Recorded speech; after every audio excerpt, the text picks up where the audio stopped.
Hello, family. Welcome back. I hope you guys are doing great. I wanted to pass something along that somebody shared with me a while back, and I just haven't had a chance to share it, but it's extremely interesting. It's one of those things you just have to share, and the people I've talked to about it had never heard of it, so I figured maybe you haven't, and it's great that we share information that we come across, kind of break some of the mystery of what's going on beyond where we're allowed to explore. And this story is one of those that will blow your mind because it reveals sort of what we already assumed would be going on there. But this person that shared this with me was very kind and said, "Hey, this is really cool. Have you heard about this?" And I haven't heard anything about it until they shared it.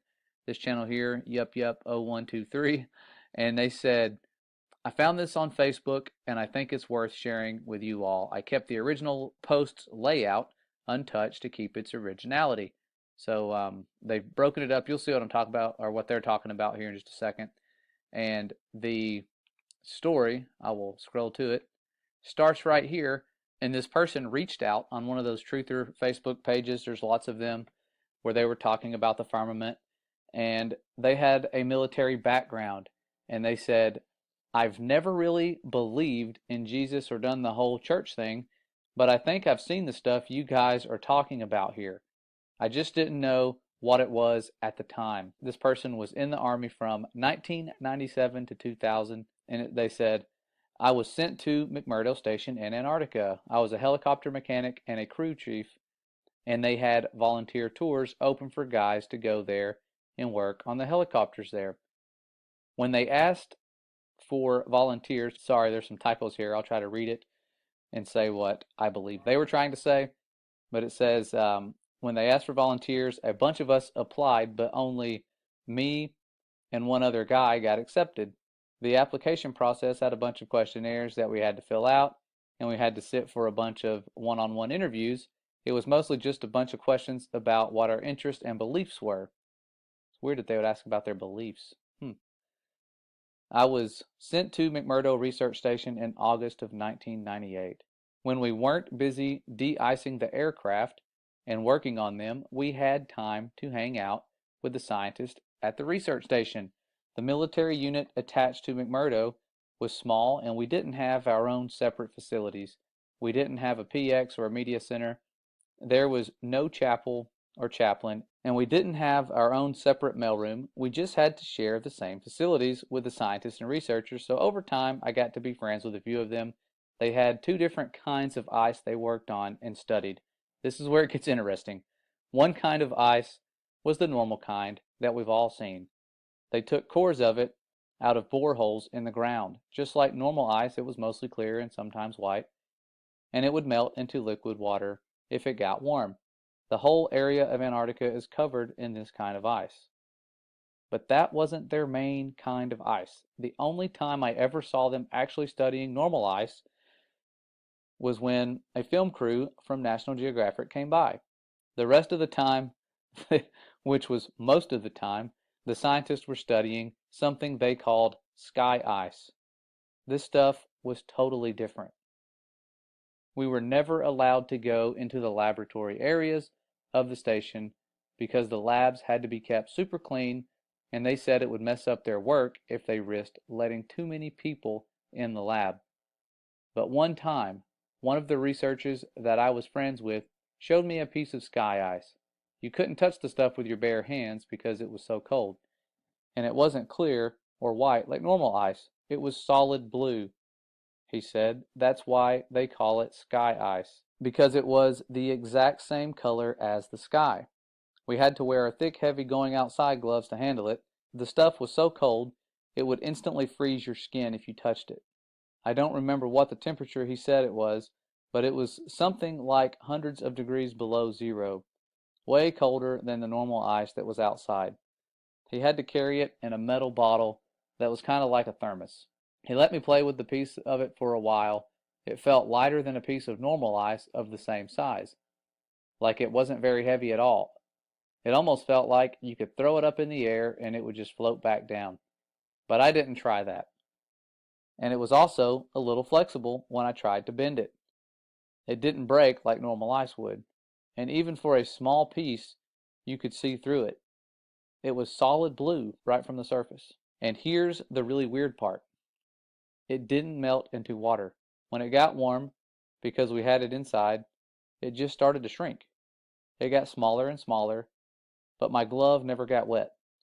And there was no water on the floor. The stuff just turned into thin air when it got warm and vaporized. He said that was the reason why they had to study the stuff right there in Antarctica. You couldn't take the sky ice back to America to study it because it was almost impossible to keep it cold enough during transit.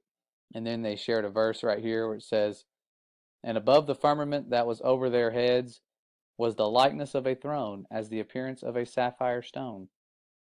And upon the likeness of the throne was the likeness as the appearance of a man above upon it." And then we continue off where it says it would always vaporize into air and you'd have nothing left when you got back to the US, he said. Russian scientists had discovered the same problem when they tried to take the ice back to Russia.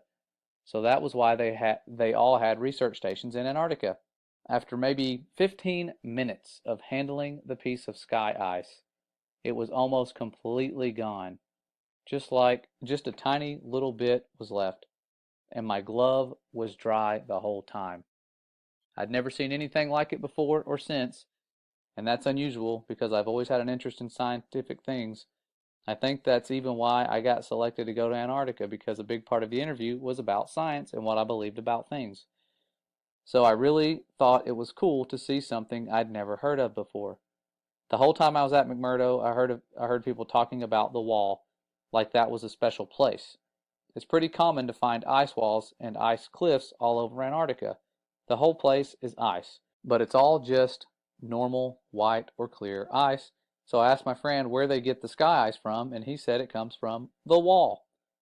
I don't remember exactly how he described it, but apparently there's a huge wall of sky ice in Antarctica. He said it was hundreds of miles inland from the coast.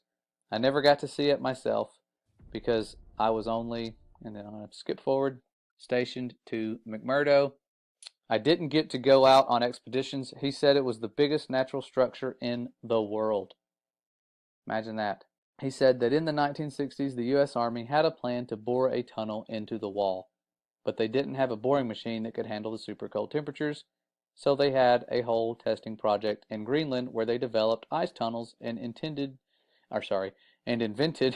new boring machines that could operate in super cold temperatures. So this was back when they were going into forming NASA and all the other things that were kind of strange, the Antarctic Treaty, around that time, pretty close to it. And he says, like they did this whole big thing in Greenland for just practice. So it was like they were practicing to bore into the sky ice. I'm not an expert on that, but that's just what he told me. Then, once they had the new boring machine figured out, they brought it to the ice wall, or to the wall in Antarctica. He said that the machine bored a tunnel. I don't remember exactly, it was like 5 or 10 miles into the wall, but that they never broke through the other side of the wall, and that they still don't know how thick the wall is even to this day. And I'm probably not remembering this part correctly, but I think he said that at first the floor of the tunnel was solid rock, but after a mile or two in, the floor was sky ice, like it was sky ice underneath after a certain point, or something like that. And apparently the wall slowly builds itself back up. So it slowly builds itself back up after you cut it, because after a year or so, the tunnel had shrunk smaller all by itself, like a self-healing wound. It starts closing up. They had to leave the boring machine inside the wall because the tunnel shrunk too small to get it back out. And after a few decades, the tunnel was completely gone, like the part of the wall was solid again. He said that now the scientists were trying to use technology to figure out how thick the wall is. He said something about putting earthquake sensors all along the wall, and that somehow you could measure the signal from an earthquake to see how thick the wall is. But he kind of lost me on that part. I never really thought about any of that after I left. It was really weird stuff, but I didn't think it was a big deal at the time. But then a few weeks ago, I saw a map of the wall in Antarctica, except the map was all flat and crazy looking, and it showed the wall going all the way up over the whole Earth. So since then, I've been trying to learn more about the sky ice that I saw and the wall that I heard about, but I can't find anything at all. So now I'm really wondering if there could be a connection here. And that's how I found this group. So I hope that maybe some part of my experience will help someone figure something out. Well, thankful to that person. If they were telling the truth, that is some very interesting information given what we know surrounds us. We know that the firmament's not just made out of ice. It's something special. That could just be something near the foundation to prevent you from going all the way to it. The Father's design is very complex, and he has foreknowledge. He knows what mankind's going to try to do. Those little nuclear bombs they shot at the firmament was nothing to the firmament. They can't break it. They've tried. If they could, they would, but they can't. And this is just one of those stories that confirms a lot of what I had assumed would be going on.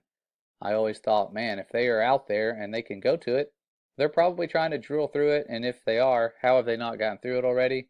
And that would answer the question for you, because it closes up as you go through it. But this was back in the 60s. There's no telling what they're trying now, mostly guarding it. I'm sure that's the biggest job they have, is keeping us from going there. And if you do go there, you can only go to certain places.